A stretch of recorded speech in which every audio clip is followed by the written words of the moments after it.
Good evening. It's Friday, so you know what that means. Friday night lights and the highlights and scores in the fifth down. Where are we starting off tonight, Kai? We'll start right here in Alpena. The Wildcats hosting the Vikings from Cadillac. We'll start in the second half. Cadillac leading 18-7. Alpena with the ball, and Alexander Arch takes the carry, busts through the gut, and it's a foot race. Number 22 outruns everyone but the opposing 22. Regardless, it's first and goal Alpena. A few plays later, quarterback Lars MacArthur takes the snap, runs right side, breaks the tackle, carries a couple more defenders before finally stretching across the goal line with the extra point. It's 18-14. After forcing a punt, Wildcats back at it. This time MacArthur drops back, finds Mr. Arch deep downfield into Vikings territory, but a couple plays later, MacArthur loses the handle on the snap and Cadillac recovers. Now to the fourth, still 18-14, not for long. 3rd and 10, MacArthur finds Alexander Arch all alone. He dodges one man here, breaks a couple more tackles on his way to the house.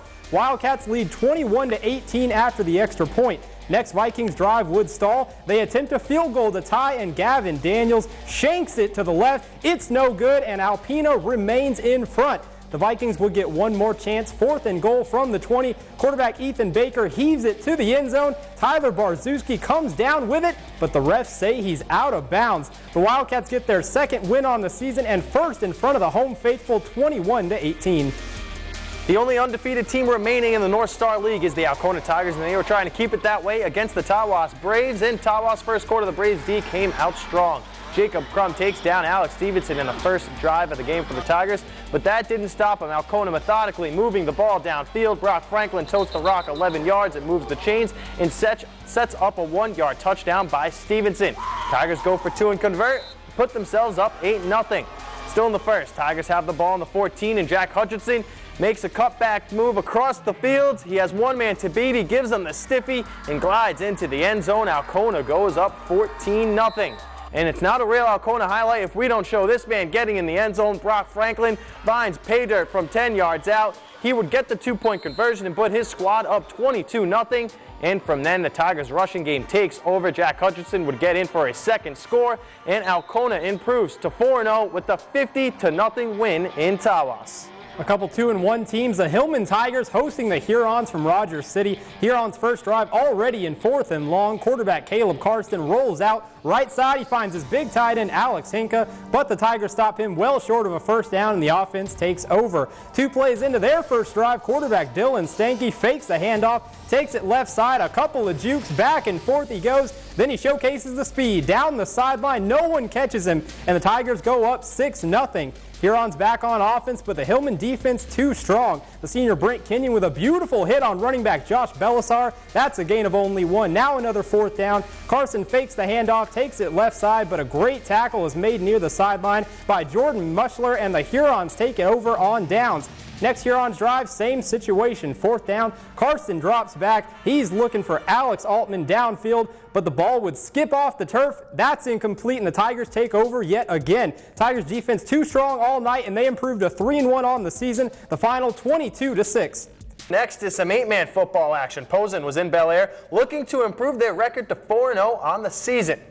First quarter, Eagles down 3-zip. Bellaire's Jackson Goodwin zips a pass to a striding Hayden Nepoth, but the Vikings would get the stop on defense and take over on downs. That's when Travis Sharp fakes, keeps the ball, takes off down the sideline to get Posen inside the red zone. The Vikings' offensive assault would continue as Skylar Togetsky shakes a defender, gets a big chunk of yardage, and gets inside the 5-yard line. Togetsky had 244 yards and 2 TDs. He chipped in with 7 tackles on defense.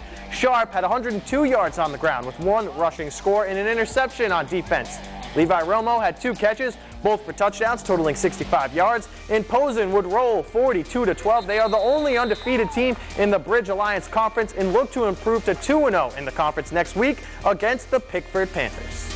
The Oscoda Owls met the Thunderbolts of Mayo tonight, and this game was all about the Owls offense. Quarterback Jacob Malik, big early on, he takes the carry right side, dodges a few defenders, and simply outruns the majority of Mayo's defense down into the red zone. Couple plays later, same scenario. Malik takes the snap, runs right side, and maneuvers his way around a couple of defenders, reaching across the pylon for the score. He had 258 rushing yards on the night.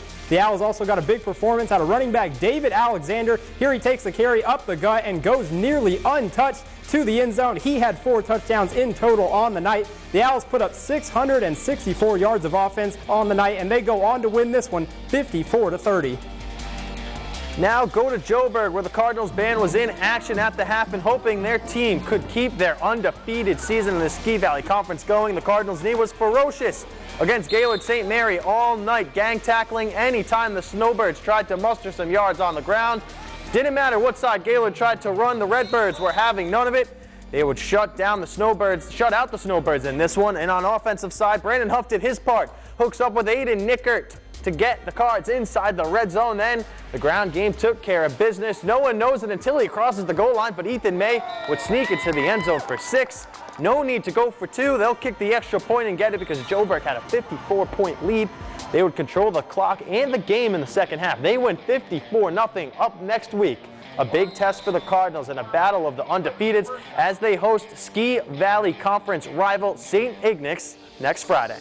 2 more scores you need to know. In 8-man football, the Onaway Cardinals lost at home to Cedarville by a score of 18-12. The loss puts the Cardinals at 2-2 on the year. They look to bounce back next week against Charleston Heston Academy. In North Star League action, the Augrey Sim Wolverines were defeated by Bay City All Salts 35-20. That's a reported score that was not confirmed. But if it is the case, the Wolverines have fallen to 0-4 on the year. Our final football score was in Standish, where Standish Sterling defeated the Whittemore Prescott Cardinals 19-6. The loss puts Whittemore's record at 1-3 on the season, but they are still 1-0 in Big Dipper play and 1-1 in the North Star League. And finally, the Alpena Flyers, they started their season on the road in Kalkaska with a 4-1 loss. The game was tied at 1 after the first due to an equalizing goal from Aaron Nowak, but it would be 3 goals in the second period. And from then on, the Rhinos were held scoreless in the third. The two are back at it tomorrow.